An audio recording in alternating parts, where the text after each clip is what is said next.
وعلیکم السلام ورحمۃ اللہ وبرکاتہ۔ داڑھی کا خط بنوانے کا ذکر احادیث طیبہ میں کہیں نہیں ملتا، البتہ فقہائے اسلام نے یہ بتایا ہے کہ جب داڑھی کے اپنی حدود سے آگے نکلنے لگے تو اس وقت داڑھی کا لینا چونکہ جائز ہے۔ جس طرح کہ داڑھی بڑی ہونے لگے ایک مشت بھر سے زائد تو بے شک آپ اسے لے سکتے ہیں، تو اسی طرح وہ بھی اپنی حد سے خط بڑھنے لگے، یعنی جس طرح کہ وہ ابری ہوئی ہڈی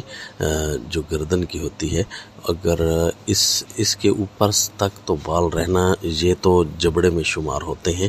اور یہ تو جو ہے داڑھی کا ہی حصہ ہے، لیکن اگر اس سے نیچے بال آ جائیں تو یہ اس وقت ہی آتے ہیں نا کہ جب کوئی بیماری ہو، عذر ہو، معذوری ہو، یہ عموماً نہیں آتے۔ لہذا اس گردن پر آنے والے بالوں کو اگر وہ تکلیف دہ ہوں اور ان کا کاٹنا مفید معلوم ہوتا ہو تو اس کو تو آپ خط کہہ سکتے ہیں کہ اس کو بنوایا جائے، لیکن اگر وہ جبڑا جہاں سے شروع ہو جاتا ہے یعنی ابری ہوئی ہڈی سے اوپر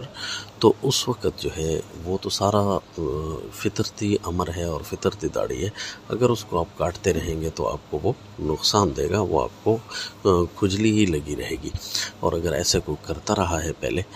لہذا نہیں کرنا چاہیے، لیکن اگر کوئی کرتا رہا ہے اور اس کو بال تنگ کر رہے ہیں تو ان کو تھوڑا بڑھنے دیں، جب بڑھیں گے تو انشاءاللہ اس کو تنگ نہیں کریں گے۔ اسی طرح رخسار کا خط بھی ہے، رخسار کے خط میں اس کی ابری ہوئی ہڈی جو منہ کے اوپر، رخسار کے اوپر جو ہڈی ہوتی ہے، اس ہڈی پر آپ ہاتھ رکھیں، اب اس ہڈی سے اوپر اگر بال جا رہے ہیں تو پھر وہ معذوری ہوتی ہے، پھر اس کو بیماری کے قبیلے سے کہیں گے، وہ اپنی حد سے بڑھ رہی ہے، تو بے شک آپ اس کو صاف کر لیں، اس طریقے سے صاف کر لیں کہ مزید داڑھی بھدی نہ ہو جائے، مزید چہرہ جو ہے بگڑ نہ جائے، تو پھر آپ خط رکھ سکتے ہیں۔ السلام۔